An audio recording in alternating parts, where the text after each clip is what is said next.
The film opens in the 1970s on a snowy day, with a young girl named Eleanor standing outside her home, watching as a station wagon pulls up to the house.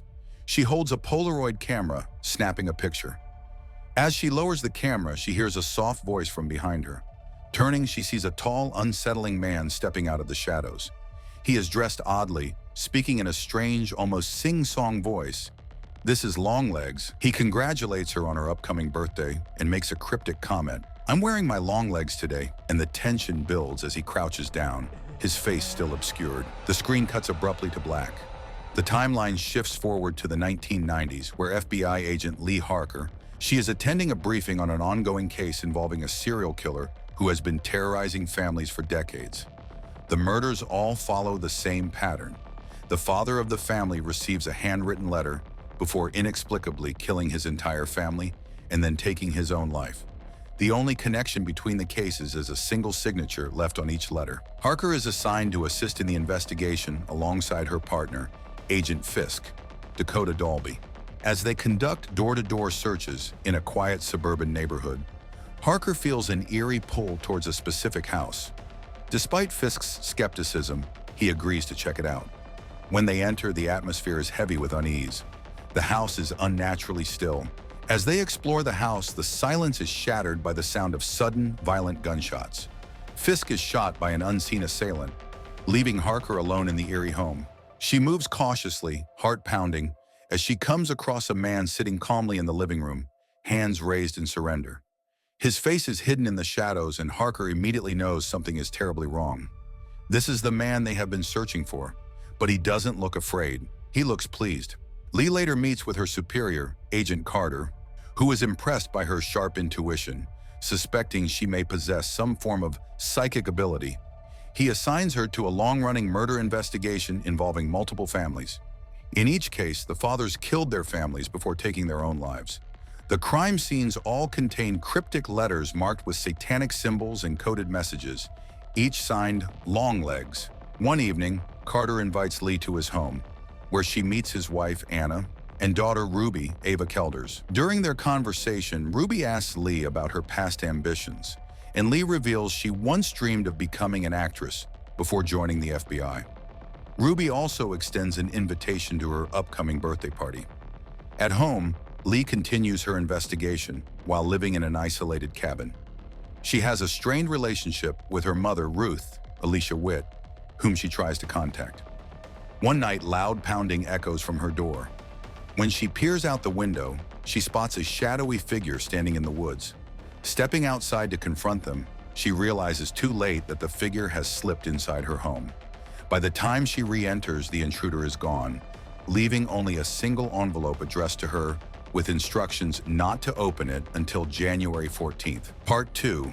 All of your things. When January 14th arrives, Lee opens the envelope to find a birthday card. The card contains the same eerie, satanic coding as the letters from the murder cases.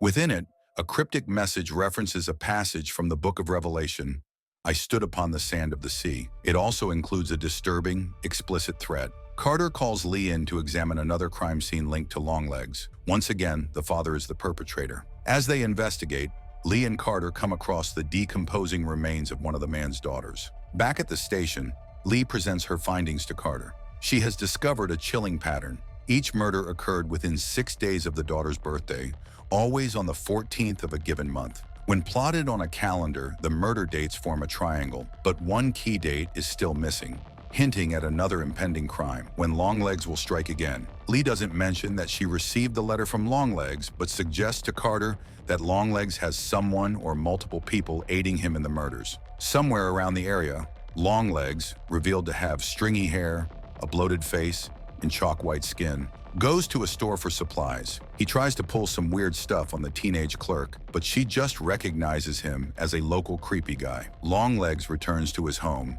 ranting and yelling madly. Lee and Carter look into the camera family, as daughter Carrie Ann, Kiernan Shipka, was the sole survivor of their encounter with Longlegs since she was at school when her father committed the murders. They travel to the Camera family farm and enter the barn where the murders took place. Under the floorboards, the two uncover a lifelike doll meant to resemble a young Carrie Ann.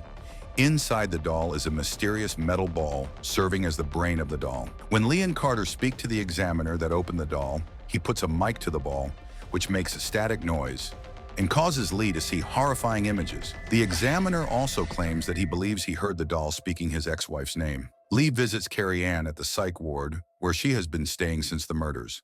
The orderly that Lee speaks to says that Carrie Ann had been catatonic for almost 20 years until recently, when a man, Longlegs, came to visit her and appeared to snap her out of her state. When Lee talks to Carrie Ann, she says in a monotone, recounting her vision of her father killing a priest before killing her mother, and how she would now do anything that this man asked her to do, even if it meant killing Lee. Carter brings up to Lee that he knows that Lee had a previous encounter with Longlegs when she was a child that she seemed to have forgotten.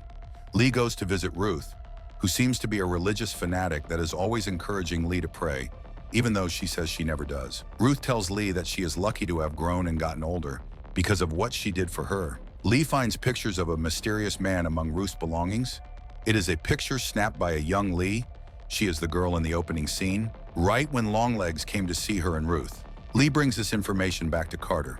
Using the snapshot, the FBI are able to track down and capture Longlegs, who says his real name is Dale Ferdinand Cobble.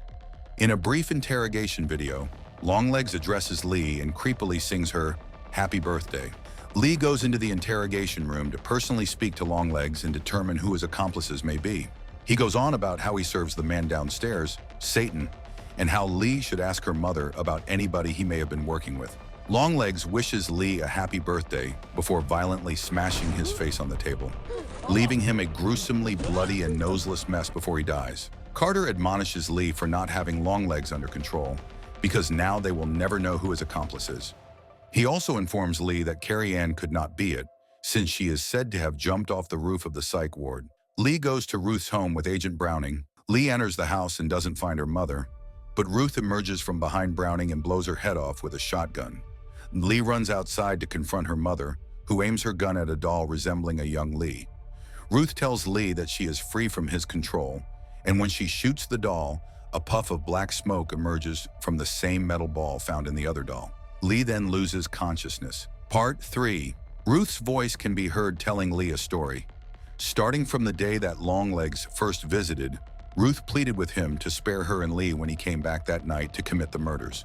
From that day, Ruth has been his accomplice, delivering dolls that he crafted to look like the daughters of each family that contained an essence of satanic magic that manipulated the fathers into carrying out the killings. Ruth would go to the houses dressed as a nun, saying the dolls are gifts from the church. Longlegs had also been living in the Harker's basement. Ruth justifies her actions as doing it to save Lee from dying and going to hell. Lee wakes up in her old bedroom and finds her mom gone. She hears the phone ringing and answers it. A creepy voice tells Lee that she is missing Ruby's birthday. She rushes to the shed to find her mom's car and heads to Carter's home. By the time Lee arrives, Ruth is already there with the doll that looks like Ruby, and the whole family is stuck in some kind of trance. Lee tries to warn Carter, but he is controlled to sound angry and abrasive. Ruth suggests cutting the cake, so Carter and Anna both go to the kitchen, and Anna can be heard getting stabbed to death. Lee tries to get her mom to stop, but she intends to see it through to the end. Lee shoots Carter before he can come near Ruby, and Ruth stands up with fury to try and stab both Lee and Ruby, but Lee shoots her mother in the head. When Lee tries to destroy the doll, she has run out of bullets and simply leaves the house with Ruby. The last we see is Longlegs sitting in the interrogation room, tauntingly laughing over his victory and his plan before ending with "Hail Satan" and blowing the viewers a kiss.